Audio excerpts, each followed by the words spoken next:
নমস্কার বন্ধুরা, আমি রুম্পার হেসেলে তোমাদের সকলকে জানাই স্বাগত।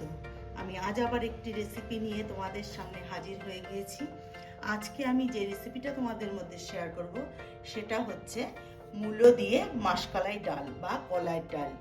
যে ডালটা দিয়ে আমরা বড়ি অথবা দই বড়া, এই যে ইডলি ধোসা যে তৈরি করা হয় সেই মাসকলাই ডাল দিয়ে আজকে মূলো দিয়ে আমি রান্না করবো। এটা কিন্তু নোয়াখালী, তোমরা যারা আছো জানো, নোয়াখালী ডিস্ট্রিক্টের খুবই একটা পছন্দের একটি রেসিপি। তা আজকে আমি সেটাই তোমাদের মধ্যে শেয়ার করব। আমি জানি তোমরা সবাই পারো কম বেশি, কিন্তু আমি কিভাবে করি সেটাই আজকে আমি তোমাদের মধ্যে শেয়ার করব। দেখো, এই যে আমি মাসকলাই ডাল নিয়ে নিয়েছি। এই ডালটা দেখো আমি আগে থেকে শুকনো খোলায় ভেজে আমি প্রেসার কুকারে সিদ্ধ করে নিয়েছি। এটা দেখানোর তো কিছু নেই, ডাল সিদ্ধ সবাই করতে জানে। তা দেখো ডালটা কিন্তু এই যে দেখো সিদ্ধ হয়ে গেছে একদম। এরকম দেখতে হয়তো গোটা গোটা লাগছে, কিন্তু ভেতর থেকে কিন্তু সিদ্ধ হয়ে গেছে। এটা আমি প্রেসার কুকারে সিটি দিয়ে সিদ্ধ করে নিয়েছি। আর এখানে আছে এই যে দেখো মূলোকে আমি এইভাবে বড় বড় করে কেটে নিয়েছি। আর ফোড়নের জন্য এখানে আছে শুকনো লঙ্কা, তেজপাতা আর জিরে। আর এখানে একটু আছে জিরে আদা বাটা, আর আছে কুচনো ধনেপাতা, লবণ আর হলুদ। তাহলে বন্ধুরা, প্রথম থেকে শেষ পর্যন্ত আমার ভিডিওটি দেখার অনুরোধ রইল। ভালো লাগলে লাইক করে দিও আর চ্যানেলটিকে সাবস্ক্রাইব করে আমার পাশে থেকো। তাহলে চলো শুরু করা যাক ভিডিওটি। দেখো বন্ধুরা, আমি গ্যাস ধরিয়ে কড়াই বসিয়ে দিয়েছি। কড়াইতে আমি সর্ষের তেল দিয়ে দিয়েছি। সবার প্রথমে আমি ফোড়নটা দিয়ে দেবো, জিরে, শুকনো লঙ্কা আর তেজপাতা। এবার ফোড়নটা একটু ভাজা হয়ে গেলে পরে আমি এর মধ্যে দিয়ে দেব, ফোড়ন ভাজা হয়েও গেছে।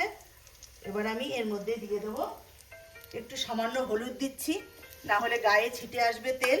এবার আমি মূলোটা দিয়ে দিচ্ছি। বন্ধুরা, এটা কিন্তু খেতে ভীষণই ভালো হয়। শীতের সময় এই টাটকা তাজা মূলো দিয়ে এই মাসকলাই ডাল খেতে কিন্তু ভীষণই ভালো লাগে। দুপুরে গরম গরম ভাতের সঙ্গে তোমরা অবশ্যই একবার, আমি যেভাবে রান্নাটা করছি তোমরা অবশ্যই একবার ট্রাই করবে। এবার আমি মূলোটা একটু সামান্য একটু ভেজে নেব ফোড়নের সাথে। তারপরে আমি এর মধ্যে জিরে আদা বাটা মশলাটা দেবো। দেখো বন্ধুরা, মূলোটা আমি একটু সামান্য একটু ভেজে নিলাম। আর আমি মূলোটা এইভাবে কেটেছি, তোমরা কিন্তু তোমাদের পছন্দ মতো কেটে নিতে পারো।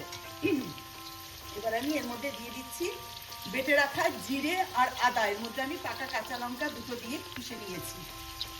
এবার এই মশলাটা দিয়ে দিচ্ছি। এবার আমি এর মধ্যে স্বাদ মতো হলুদ আর লবণটা দিয়ে দেবো। এবার দিয়ে দেবো লবণ।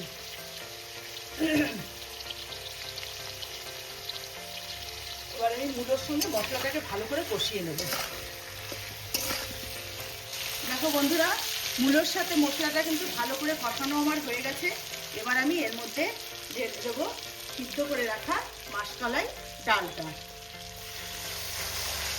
এটা কিন্তু বেশি পাতলা হবে না, এটা একটু থকথকা করা হবে। এবার আমি এর মধ্যে একটু দিয়ে দেবো জল। একটু জল লাগবে আমার। আগে থেকে আমি জল ফুটিয়ে ঠান্ডা করে রেখেছিলাম, সেই জলটাই দিয়ে দিচ্ছি।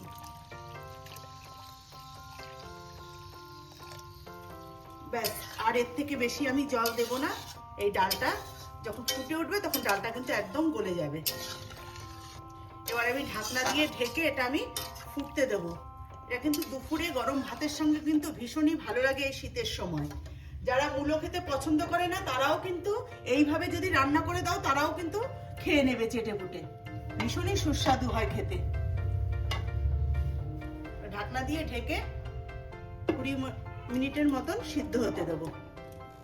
ঢাকনটা উঠিয়ে নেব। দেখো যতটা জল দিয়েছিলাম জলটা কিন্তু টেনে গেছে, আর ঠিক এইরকমই ঘন থকথকা হবে। এবার আমি এর মধ্যে দিয়ে দেব একটু চিনি দেবো, কেননা সবজি দিয়ে মাসকলাই ডাল, এই ডালটা একটু মিষ্টি মিষ্টি ভালো লাগে। একটু চিনি দিয়ে দিলাম। তোমরা তোমাদের পছন্দ মতো দিয়ে নিও, তবে দিলে কিন্তু খুবই ভালো লাগবে খেতে। সবশেষে আমি দিচ্ছি কেটে রাখা ধনেপাতা কুচি। আমার কিন্তু রান্নাটা হয়ে গেছে। আমি তোমাদেরকে নামিয়ে নিয়ে ফিরে আসছি। দেখো হয়ে গেছে, এইরকমই থকথকা থাকবে ডালটা। দেখো বন্ধুরা, মূলো দিয়ে মাসকালাই ডাল আমার হয়ে গেছে, আমি নামিয়ে নিয়েছি। এবার একটা পাত্রে আমি উঠিয়ে নিচ্ছি। তা বন্ধুরা, তোমরা তো দেখলে আমি কিভাবে রান্নাটা করলাম।